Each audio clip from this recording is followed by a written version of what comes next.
In our previous video on Veer Savarkar, we left off with his arrest in England on 13th March 1910. If you haven't watched this video, check it out here. Today, let's witness the real hardships and cruelties that challenged Savarkar's dignity and self-esteem.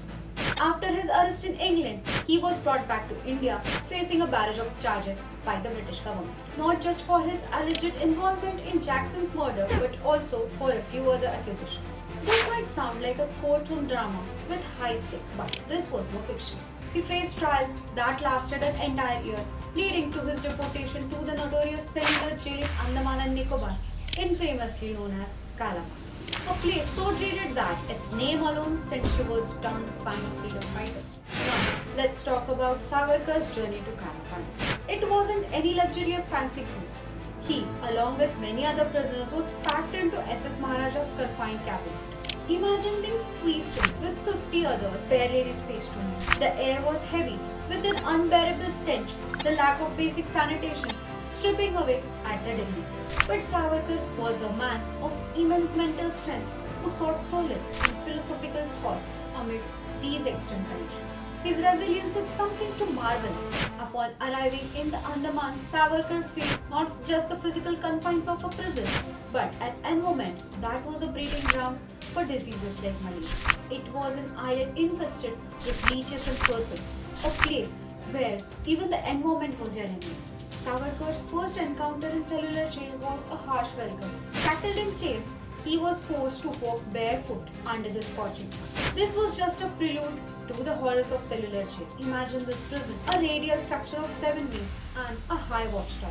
Each cell was tiny, barely enough for a person to move around. Savarkar's struggles started even with the most basic of human needs, bathing. After traveling for so many days, he was allowed to take a bath, but only on the instructions of the jail.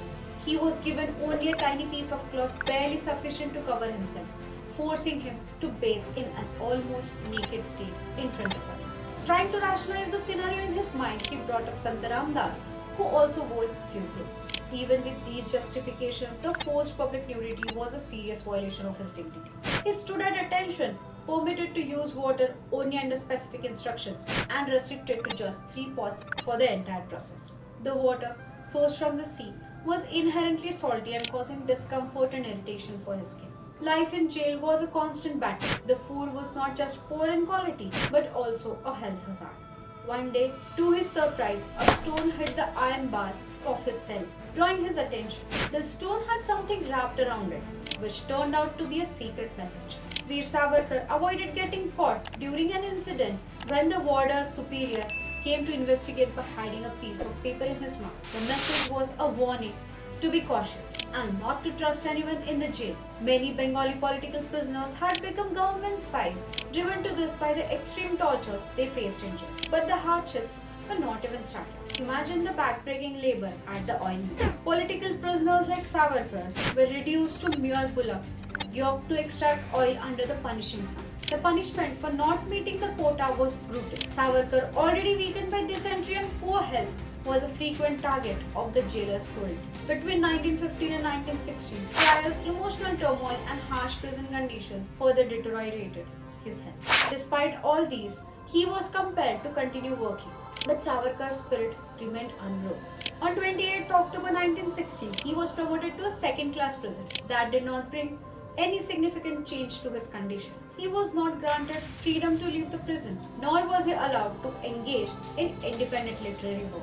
His communication with his brother, Narayan Rao, remained restricted. Then, in a twist of fate, Savarkar found himself face to face with his brother Babarao during a routine roll call. It was a reunion that was both heartbreaking and surreal.